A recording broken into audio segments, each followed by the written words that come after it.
Hi, I'm Rabbi Ira Eben from Congregation Awe of Shalom in Merrick, Long Island. I'm here with my colleague, Rabbi Howard Goldsmith from Congregation Emmanuel of Westchester, and we're here bringing you once again sacred text, left to right.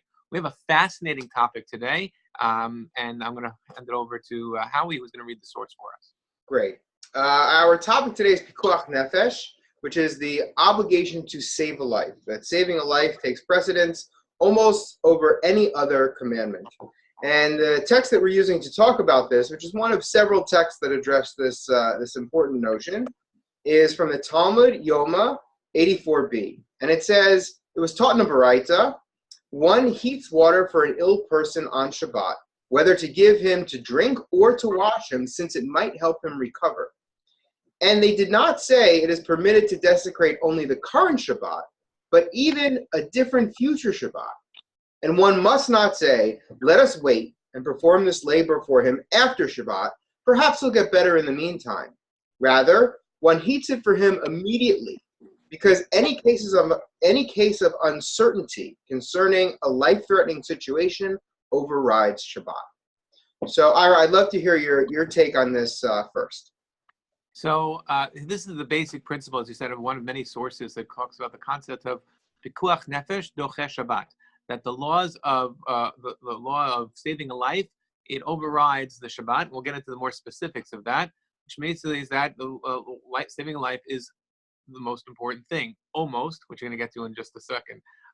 It's interesting that how this idea, I'm having trouble discussing this, but even how we bring this to the forefront, I think this is where we might find a real distinction between Reform Judaism and Orthodox Judaism, where Orthodox Judaism deals with an ethical problem, and we tackle it strictly halakha. What do we do in an ethical situation?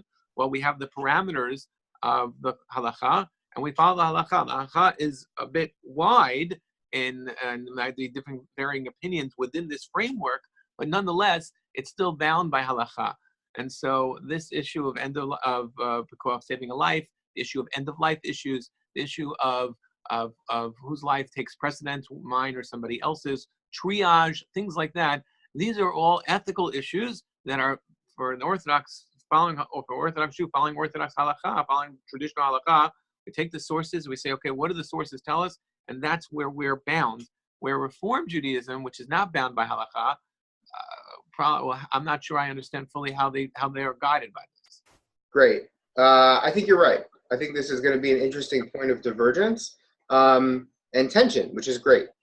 I think I would parse it even a little bit further in terms of maybe it's not parsing, maybe it's defining. But when you say, this ethical situation is directed by halakha, I would go a step further and say it's directed by halakha, which speaks to action.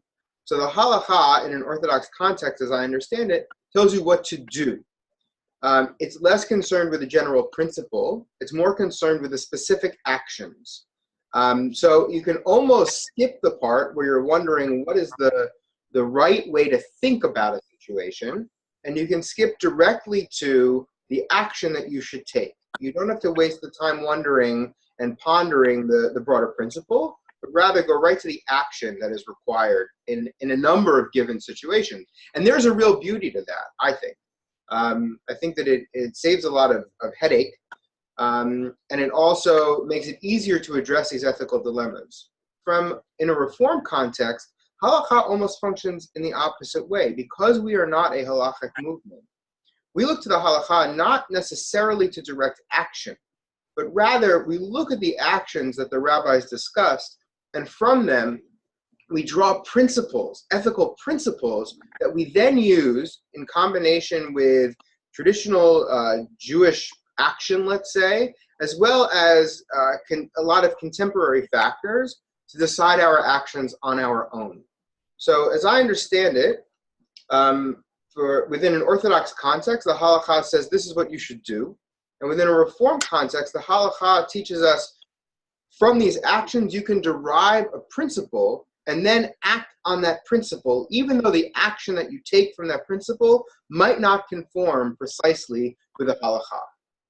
Right. So I think where we differ and the tension is that, all that is good and sounds great in issues of issues and general issues. Once we deal with ethical issues and ethical questions that really are life and death, whose life it is it anyway, end of life issues, saving lives, triage, things like that.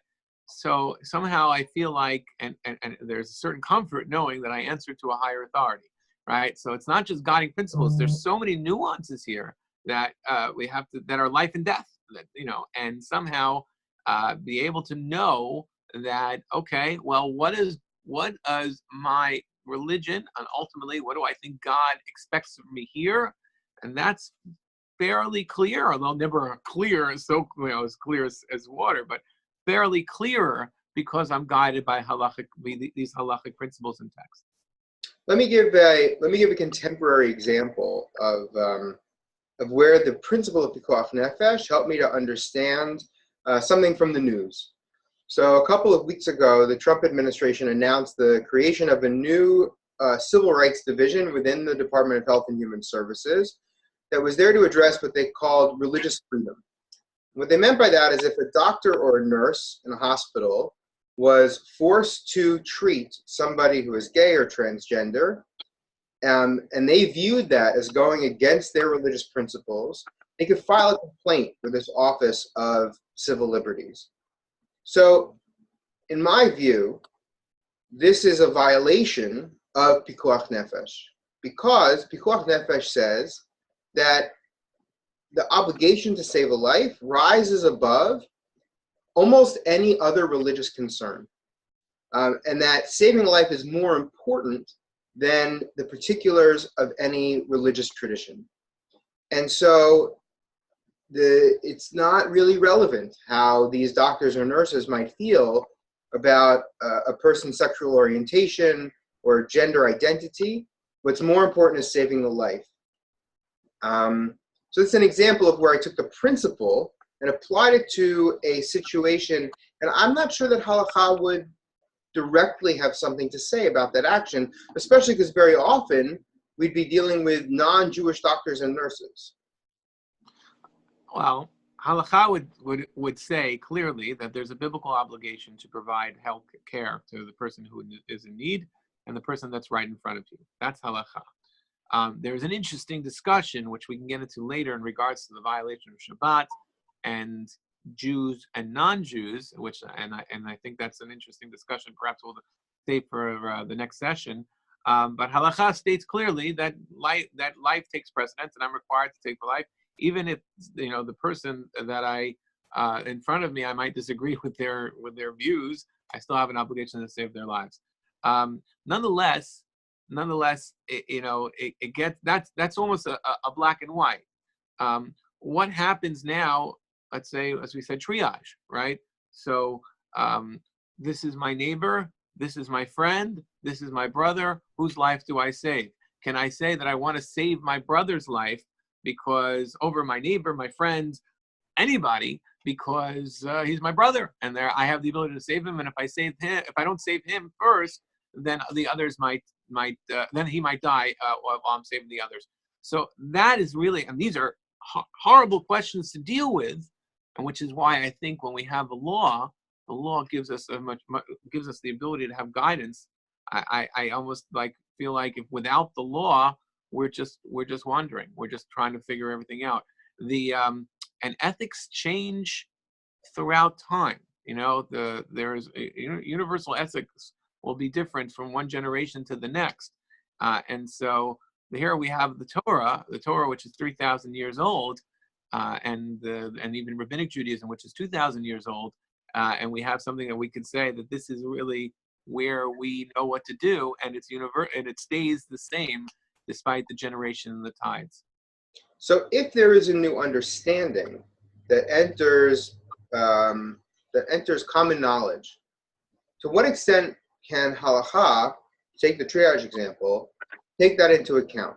So for instance, 1,500 years ago, organ donation was not a possibility. Now it is, which may change the order then in which, would that change the order in which you address somebody's medical need in triage? Or do you have to ignore the fact that organ donation exists and stick with what the rabbi said 1,500 years ago? So obviously, it would be ridiculous to have a conversation about organ donation 1,500 years ago, and it's ridiculous to take what they said 1,500 years ago and apply it today to organ donation. Nonetheless, there are cases that sets precedent, just like in any law book. I'm not a lawyer, but I play one on TV, right? But any law book will come in and say, well, what did the founding fathers mean when they wrote this in the Constitution? What was, this case, 100 years ago will help us dictate what to do here. So in 200 years later. So it's the same thing. Artificial insemination, obviously, is a concept that was so foreign, and discussion of who the mother is. That's a crazy discussion you would never think of. But nonetheless, there's a case in the Talmud of a woman who, is that your broker? Yeah. There's a case in the Talmud of a woman who went into the bath after another man. They had a bath. Man had a bath. Man Right. had an emission. Thank you. An emission. Thank you. Giving it PG-13 rated, right? So it had an emission, and then the woman went to take a bath. It was actually his daughter was very, and then she became pregnant. Right, so that would be a case of where 3,000 years ago, 2,000 years ago, that's a crazy case, but I guess it could happen, right? And here now, 2,000 years later, that's a classic. That's one of the bases of discussion for the halacha of artificial insemination and who is the rightful mother. So these are things that we can compare to. There are cases that are not comparable, but everything else can fall into categories. When you look at halacha, it falls into categories. Right. No, look, I understand, and I think that.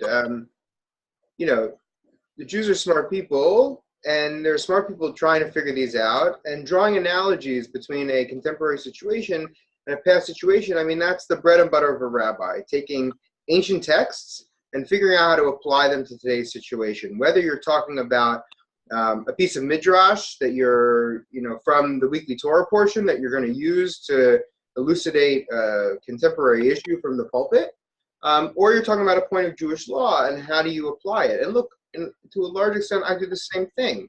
With Pikuach Nefesh, I brought that to a study group in order to reflect on the decision to establish this office of civil rights within the Health and Human Services Department. So I completely understand that. I think what's interesting and what will be interesting to explore, perhaps even provide us a framework moving forward, is this idea of halakha dictating action compared with halakha helping to establish principles from which actions are derived. And I think that you're right, that it may be a fundamental difference between Reform Judaism and Orthodox Judaism. And wrestling in that space should be an interesting thing for us to do. Yes. Yes. How much more time do we have, Howie? We're definitely over 10 minutes. Okay. I don't have the stopwatch out today, but I've been having so much fun. We must be over the 10-minute mark. So I think let's commit to next week. We'll tackle this issue broader, specifically with Pikuach Nefesh and saving lives, but this tension that we have in understanding the way you said it very well. The way as far as halakha. Is it halakha defined actions or principles? And I think we'll have even more fascinating discussion in the week to come.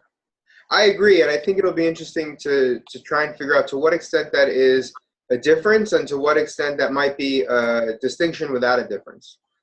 So we'll explore that together. Ira, thanks a lot. Have a great day. Okay, and you too. Shabbat shalom. Shabbat shalom.